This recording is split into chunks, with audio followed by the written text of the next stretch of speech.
Welcome to the show. We are just fresh off of an Argentina victory over Switzerland today. I am wearing my Argentina jersey, but there is too much going on, Lewis, to dwell on that. We see mission creep already starting in Iraq. When we talked a couple of weeks ago about these 275 troops that were being redeployed to Iraq for security reasons, my exact phrase, more or less, was, and by exact phrase, of course, it doesn't make any sense to say more or less, but the roundabout message I had was that 275 can easily swell to about 1,000. And that is exactly what seems to be going on now. There is more news now of, on top of the up to 300 troops that have been announced, there have been 470 that have now been sent to conduct security around the U.S. Embassy in Baghdad, as well as the airport road. Another 90 troops have been assigned to Joint Operations Command in Baghdad. Another 90 are serving as advisors, conducting an assessment of Iraqi forces and their capabilities.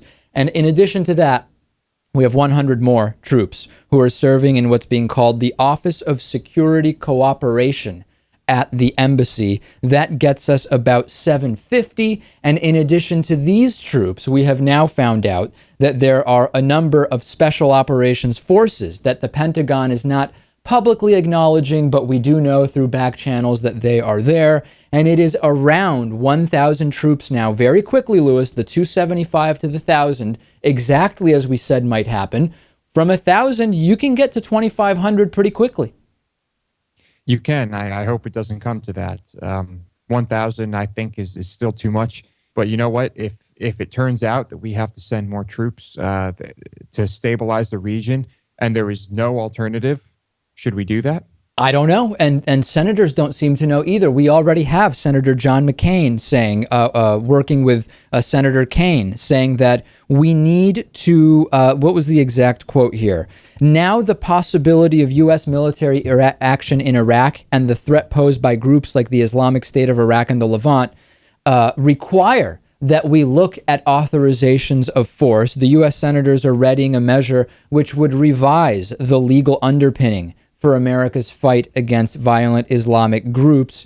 We already may see mission creep going on when it comes to the drone and air war in Iraq. Initially supposed to be very, very limited just to specific targets, now possibly expanding to this kind of broader security role. Lewis, it's not 2003 all over again, but we're seeing the inching up of the growth of the mission and the inching up of the number of troops. Right. And like I said before, you cannot let a group like this control countries, control massive regions, control dangerous weapons. So we have to help. We have to. Because we broke the problem. We broke it, right? We created the problem in the first place. And now we want to say, well, maybe now we just let them go their own way, which many people do want to do. But now it's a legitimate question. Can we really do that? We started this problem. We destabilized the country.